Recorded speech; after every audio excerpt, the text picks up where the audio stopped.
Despite the many differences between China and the United States, the world's top two economies share the same problems of excessive money printing and government debt. The Chinese claim they don't have any inflation, while the Americans didn't have the inflation problem until when COVID hit. U.S. inflation hit 9.1% over the past year. Is near historic highs now. Unacceptable levels of inflation. So where did the printed money go? Former British Prime Minister William Gladstone said that more people are fooled by the subject of currency than by love. How have we been fooled by our government? And is our wealth really worth what we think? Hello, welcome to Leisrealtalk. I'm Lei.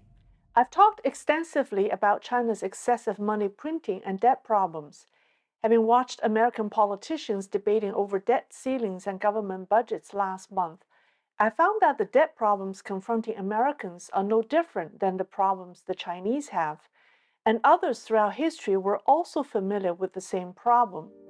About 500 years ago, the astronomer Nicholas Copernicus said in his book On the Value of Coin, "Although there are countless scourges which in general debilitate kingdoms, principalities, and republics, the four most important are dissension, moral decay, barren soil, and currency devaluation. The first three are so obvious that no one is unaware of their existence, but the fourth, which concerns money, is taken into account by a few and only the wisest few." So let's be the wisest few and get to the bottom of money printing, debt, and inflation, and answer the question, is the money we have really worth what we think? We usually think that money in the bank and money in the wallet are one and the same, but they're not. Some refer to deposits in banks as inside money and money in our pocket as outside money. Others call the money in banks credit and cash physical money. Although the world's central banks have been printing so much money, most of it stays in the banks and functions as credit, and the increase in physical money is very small. The balance sheet for the U.S. Central Bank has expanded more than 5 times since 2008, but the cold hard cash supply increased only 27% from 2008 to 2020. Europe and Japan are similar. The overall money supply has risen many-fold, but the amount of cash in circulation has grown very little. When people's demand for money in their pockets to buy daily necessities remains the same, there's no hyperinflation. That is, prices don't go through the roof. In other words, as long as people's overall expectations for the future don't change much, and there's no shortage of basic goods, hyperinflation doesn't occur even if the central banks print lots of money. So that raises the question, if printing money doesn't directly cause inflation, does that mean our money hasn't devalued over time? Half a century ago, in 1968, $1 US was worth almost 1 gram of gold. Today, $1 is worth only 0.0164 grams of gold. The dollar has lost over 98% of its value over 55 years. We don't realize that our money has devalued precisely because of the absence of hyperinflation. We haven't realized that our currency has devalued due to the existence of the other money bucket, the money in the banks or credit. Unlike the old days when people kept their silver and gold coins at home, today's people don't like to keep money on hand as it can devalue, be lost, or be destroyed. Instead, people keep it in banks. And we all want to do something with the money we have in the banks. We want it to grow. The contemporary financial system functions precisely to satisfy this desire for growing money. People obtain credit from their money in the bank to buy assets or repay debts. The receivers of the payments deposit the money in their banks, and then the banks lend it out again. In this way, the money that originates from the central bank is circulated to various financial institutions by way of lending and deposit through financial transactions.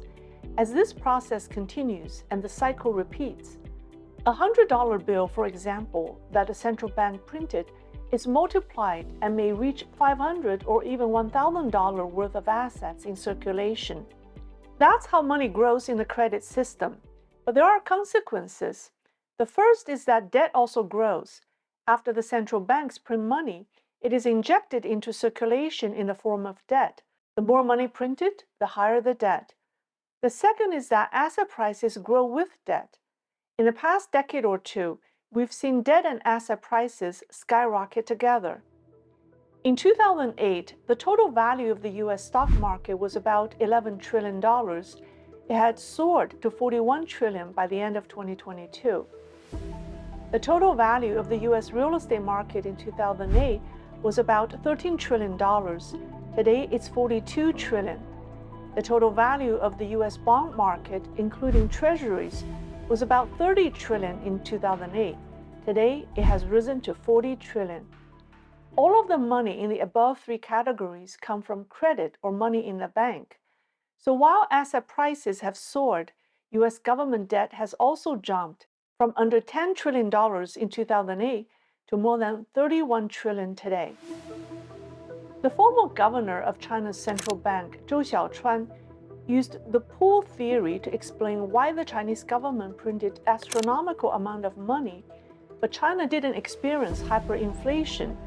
He said that China's real estate and stock markets are the reservoirs or pools that absorb the central bank's massive supply of renminbi. This theory applies to China, but it also applies to the United States, Europe, and Japan. Actually, it applies to all the major economies of the world. The United States, China, and Japan, which are currently the top three economies in the world, have chosen the stock market, real estate, and bonds as the reservoirs or pools for their massive money printing or credit bubbles. The Americans put the bulk of their money in the stock market, the Chinese in real estate, and the Japanese in the bond market. This is the model that the world's major economies have adopted since the financial crisis of 2008. In this model, the astronomical amount of money that a government injects into the economy pushes asset prices higher, making people demand higher credit, and the demand for higher credit brings more debt. As the debt burden gets heavier, people need more money to pay off their debts.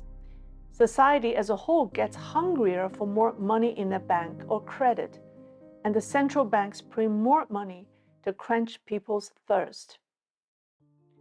The global total of central bank assets in 1980 was approximately $350 billion. That number is now $44 trillion. It grew 126 times. In 1980, the total market value of bonds plus equities worldwide was approximately $1 trillion. Today, that number is $240 trillion. It grew 240 times. Before 1990, real estate was not considered a major tradable asset class. Today, the total market value of global real estate has surpassed the capital market at $280 trillion.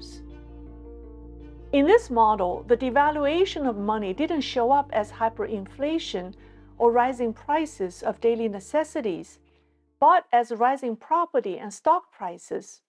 The devaluation of money is covered up by the growth of our investment portfolio. We couldn't have noticed it because it satisfied our desire to grow the money in the bank. The pandemic changed people's expectations and disrupted supply chains, causing inflation, and people have sensed that some bubbles will burst. S&P 500 wiped out $36 trillion from investor portfolios last year, but smart investors are not letting their money waste away in savings accounts or in the financial markets. They're looking into assets that can still climb while stocks fall. Do you know that contemporary art, for example, has outperformed the S&P for the past 26 years? But there was no way to invest in it until now. My newest sponsor, Masterworks, is the first company to offer our investment products to retail investors. Based in New York, Masterworks securitizes multi-million-dollar paintings with the SEC, allowing people like you and me to invest in shares of these blue-chip artworks. Once they sell a painting again, you get your share of the potential profit. And in every one of the 13 exits so far, Masterworks delivered a positive net return. You can check the link below to get more information about their offerings. During the decade before the pandemic, politicians claimed they were able to keep inflation under control while the stock and property markets had a great ride. Whether Chinese Communist Party officials or American politicians, they all celebrated as their great achievement. The skyrocketing property prices enticed more Chinese to buy real estate and thus support the CCP's demand for GDP growth. While American politicians hailed the great performance of the stock market as the sign of a great economy. In this way, people have become addicted. Individuals are addicted to rising asset prices and credit growth, while governments are addicted to printing money, and the entire society is addicted to credit. We feel we have amassed wealth by the sheer math of it, but in essence, the intrinsic value of the assets that we own has not grown proportionately with our portfolio.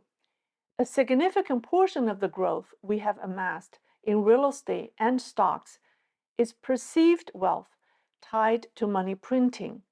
Our money is not worth what we think. If we use the money in the bank to buy daily necessities, there will be super hyperinflation. This model may also impact our jobs. In the era of credit money, financial tools of various forms have become ever more sophisticated to pursue more investments and bigger returns. White-collar jobs thus mushroomed in the past decades, from finance, accounting, and legal services to various forms of consulting and training. Professional service industries took off with the pursuit of credit. Simultaneously, blue-collar jobs and manufacturing have declined in the United States. But the trend is being reversed as the system is not sustainable and must be balanced out. Currently, the American job market is shedding white-collar jobs, and the high demand is in blue-collar jobs. I think the financial market will experience a painful period of normalization and realignment. The period in which the pursuit of growth and return on investment reigns supreme is over. People will focus on the intrinsic value of their money and investment, as well as the quality of life. Politicians will be forced to look out for the long-term interest of their country and their people and manage budget and national debt responsibly. This video is based on a fascinating Chinese article written in 2020 by a writer who used the pseudonym, The Wild Frontier of the Wealthy. I also want to thank my sponsor. Please check out their offerings. I was told there's a waiting list, so please use the link below to take advantage of this partnership. Thank you for watching. Please like, share, and subscribe, and I'll see you next time.